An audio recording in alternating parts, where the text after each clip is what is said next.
নমস্কার, সনাতন ধর্ম কথা চ্যানেলে আপনাদের সবাইকে স্বাগত।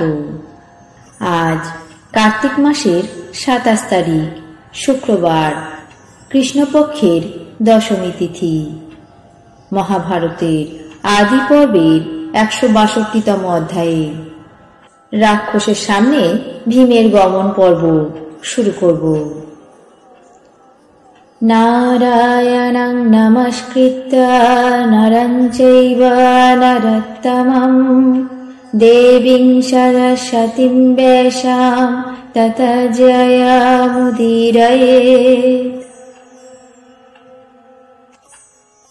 ঋষি বৈশম্পায়ন বললেন, মহাবল পরাক্রান্ত ভীম ব্রাহ্মণের কল্যাণের জন্য প্রতিজ্ঞাবদ্ধ হলে যুধিষ্ঠির এবং অন্যান্য ভাই সব ভিক্ষা করে গৃহে ফিরে এলেন।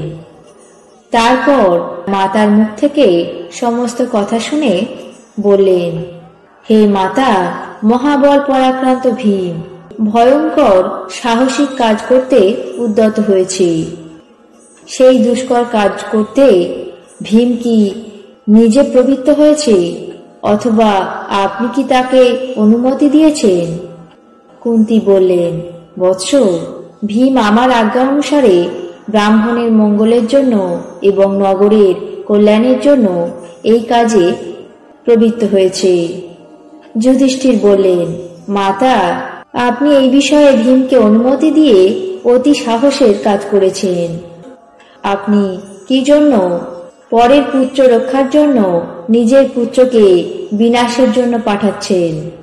যার বাহুবল আশ্রয় করে আমরা সুখে নিদ্রা যাই, আর যার পরাক্রম চিন্তা করে দুরাত্মা দুর্যোধন শকুনি সকলেই রাতে ঘুমোতে পারে না, যার প্রবল প্রতাপে আমরা যতুগৃহ এবং অন্যান্য অনেক বিপদ থেকে রক্ষা পেয়েছি, সেই মহাবীরের পরাক্রম অবলম্বন করে এই বসুন্ধরাকে জয় করার বাসনা করেছি। আপনি এখন ওই বৃকোদরকে পরিত্যাগ করতে উদ্যত হয়েছেন। কুন্তী বললেন, বৎস যুধিষ্ঠির, তুমি কেন এই বিষয়ে বৃথা সন্তাপ করছো? আমি যে কাজে হস্তক্ষেপ করেছি তা অকারণ নয়। দেখো, আমরা এই ব্রাহ্মণের গৃহে পরম সুখে বাস করছি। ধৃতরাষ্ট্রের পুত্রগণ তার বিন্দু বিসর্গও জানে না। ব্রাহ্মণ আমাদের যথেষ্ট উপকার এবং সম্মান করে থাকেন। তাই জন্য আমি এই ব্রাহ্মণের মঙ্গলের জন্য এই কাজ করেছি। হে পুত্র, প্রথমে আশ্রয়দাতার প্রত্যুপকার করা উচিত এবং তারপর নিজের ধর্ম রক্ষা করা উচিত।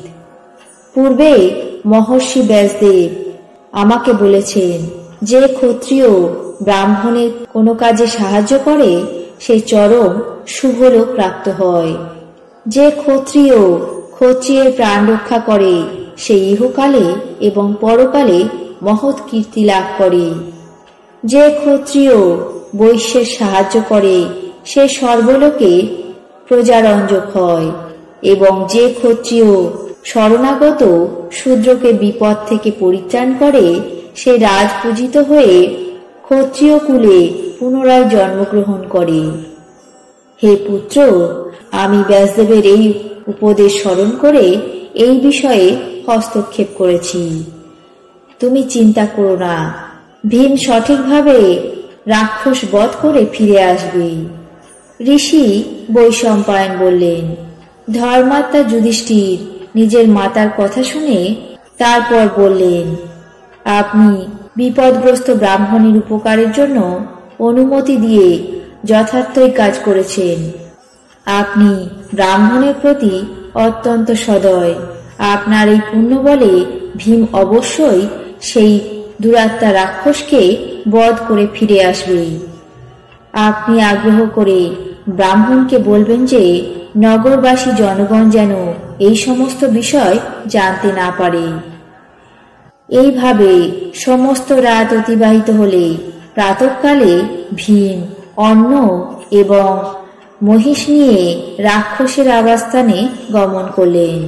সেখানে উপস্থিত হয়ে সেই রাক্ষসের নাম উচ্চারণ করে তাকে ডাকতে লাগলেন এবং নিজের আনা অন্ন নিজেই ভোগ করতে আরম্ভ করলেন। মহাকায় রাক্ষস ভীমের সেই ডাক শুনে অত্যন্ত ক্রুদ্ধ হয়ে তার সামনে উপস্থিত হল। ওই রাক্ষসের চক্ষু, কেশ রক্তবর্ণ, মুখবিবর বিশাল বিস্তৃত, কর্ণ দুটি গর্দবের মতো দীর্ঘ। ভীষণ মূর্তি রাক্ষস সেখানে এসে তাকে সমস্ত অন্ন ভক্ষণ করতে দেখে অধিক ক্রুদ্ধ হয়ে বলতে লাগল, ওরে মূর্খ, কোন দুর্বুদ্ধি আমার সামনে আমার জন্য আনা অন্ন ভক্ষণ করছে? তার কি জমের ভবনে যাওয়ার বাসনা হয়েছে?